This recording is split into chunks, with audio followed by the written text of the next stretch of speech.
High friends, basic knowledge for ইঞ্জিনিয়ার্সে আমি সালেম মাহমুদ আপনাদের স্বাগতম। আজ আমরা আলোচনা করব মেশিন মেইনটেন্যান্স সিস্টেম টিপিএম এর প্রথম এবং সর্বাধিক কার্যকরী ধাপ অটোনোমাস মেইনটেন্যান্স নিয়ে। পূর্বের ভিডিওগুলোতে টিপিএম এর 8 পিলার ও টিপিএম এর বিস্তারিত বিষয় নিয়ে আলোচনা করা হয়েছে। যারা ভিডিওগুলো দেখেননি তারা ডিসক্রিপশনে দেওয়া লিঙ্কের মাধ্যমে ভিডিওগুলো দেখে নিতে পারেন। Autonomous maintenance.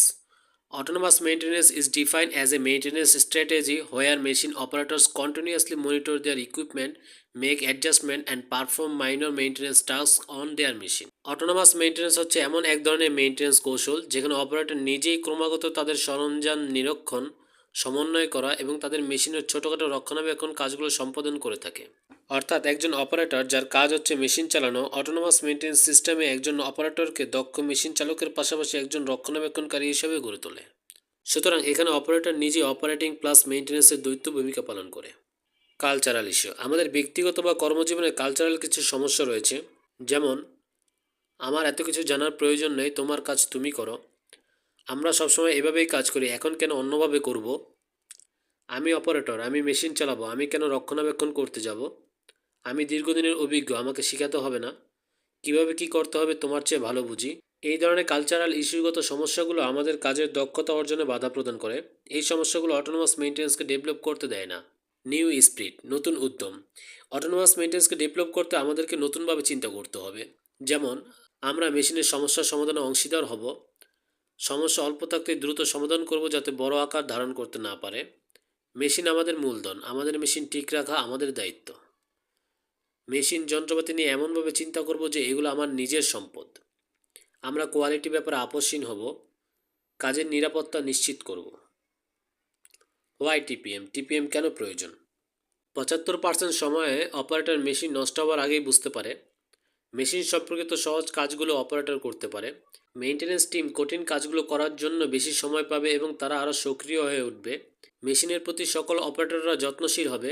মেশিন অপারেটিংয়ে স্বাচ্ছন্দ্য বোধ করবে। সমস্যা শুরু হতেই বা অল্প থাকা অবস্থায় অপারেটর ধরে ফেলতে পারে।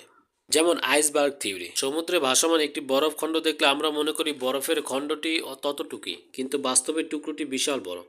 কারণ আমরা জানি বরফের 12 ভাগের 1 অংশ পানির উপরে ভাসে, বাকি 11 অংশ পানির নিচে নিমজ্জিত থাকে।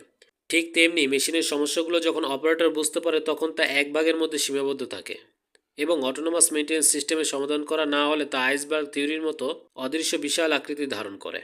সুতরাং মেশিনের সব ধরনের সমস্যাগুলো অল্পতেই অপারেটর কর্তৃক ধরা এবং সমাধান করা সম্ভব হয়।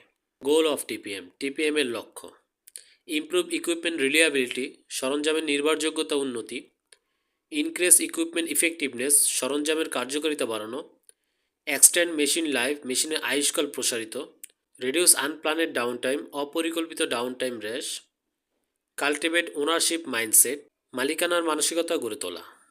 একটি উদাহরণস্বরূপ বলা যায়, ধরুন একটি শিশু বাচ্চাকে একটি মেশিনের সাথে তুলনা করা হলো এবং এখানে বাচ্চাটির বাবা মা হচ্ছে অপারেটর, ডাক্তার হচ্ছে মেইনটেন্যান্স টিমের লোক। এখন বাচ্চাটিকে সুস্থ রাখার জন্য নিয়মিত যত্ন, পরিচর্যা, দেখাশোনা করার প্রধান দায়িত্ব হচ্ছে বাবা মার, আর ডাক্তারের কাজ হচ্ছে বিশেষ মুহূর্তে বাচ্চাটির সেবা করা। ঠিক তেমনিভাবে মেশিনের সেবা এবং পরিচর্যা করার মূল দায়িত্ব হলো অপারেটরের, আর মেইনটেন্যান্স টিম হচ্ছে বিশেষ মুহূর্তের জন্য।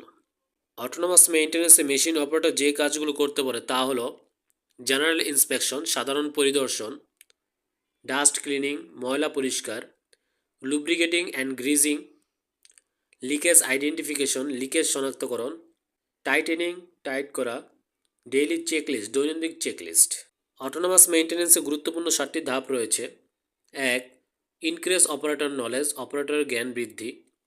2. ইনিশিয়াল ক্লিনিং অ্যান্ড ইন্সপেকশন, প্রাথমিক পরিচ্ছন্নতা ও পরিদর্শন। 3. ইলিমিনেট কজেস অফ কন্টামিনেশন, দূষণের কারণগুলো দূরীকরণ। 4. Set standard for lubrication and inspection, lubrication এবং পরিদর্শনের জন্য মান নির্ধারণ। 5. কন্ডাক্ট ইন্সপেকশন অ্যান্ড মনিটরিং, পরিদর্শনের ও মনিটরিং পরিচালনাকরণ। 6. Standard visual maintenance management, standard visual রক্ষণাবেক্ষণ ব্যবস্থাপনা। 7. ইস্টাবলিশ কন্টিনিউয়াস ইমপ্রুভমেন্ট, ক্রমাগত উন্নতি স্থাপন। Benefit of autonomous maintenance: reduce downtime, downtime হ্রাস; লোয়ার মেইনটেন্যান্স কস্ট, কম রক্ষণাবেক্ষণ খরচ; ম্যাক্সিমাইজ প্রোডাকশন, সর্বোচ্চ উৎপাদন; ইকুইপমেন্ট রিলায়েবিলিটি, সরঞ্জামের নির্ভরযোগ্যতা; অ্যাসেট ইউটিলাইজেশন, সম্পদের ব্যবহার; অপারেশনাল এফিসিয়েন্সি, অপারেশনাল দক্ষতা; ইমপ্রুভ ওয়ার্কপ্লেস সেফটি, কর্মস্থলের নিরাপত্তার উন্নতি; step for improvement of autonomous maintenance. Arrangement autonomous maintenance programme and training. Autonomous মেইনটেন্যান্সের প্রোগ্রাম এবং প্রশিক্ষণের ব্যবস্থা গ্রহণ। Briefly explain the importance of autonomous maintenance in manufacturing. ম্যানুফ্যাকচারিংয়ে অটোনোমাস মেইনটেন্যান্সের গুরুত্ব ব্যাখ্যা করা। Operator made responsible for basic task. অপারেটরদেরকে মৌলিক কাজের জন্য দায়ী করা। Create sense of ownership and pride. মালিকানা এবং গর্বের অনুভূতি তৈরি করা। Reinforce equipment care mindset. Equipment care মাইন্ডসেটকে শক্তিশালী করা। Routine inspection and checklist observation. Routine পরিদর্শন এবং চেকলিস্ট পর্যবেক্ষণ। সুতরাং অটোনোমাস মেইনটেন্যান্স সিস্টেমের প্রথম এবং গুরুত্বপূর্ণ ধাপ। আজ এই পর্যন্তই। পরবর্তীতে টিপিএমের বাকি সকল ধাপ নিয়ে বিস্তারিত আলোচনা করব ইনশাল্লাহ। আশা করি ভিডিওটি আপনাদের পছন্দ হয়েছে। যদি পছন্দ হয় তাহলে অবশ্যই ভিডিওতে লাইক, কমেন্ট এবং শেয়ার করবেন এবং পরবর্তী ভিডিও পেতে চ্যানেলটি সাবস্ক্রাইব করবেন। ধন্যবাদ। আল্লাহ হাফেজ।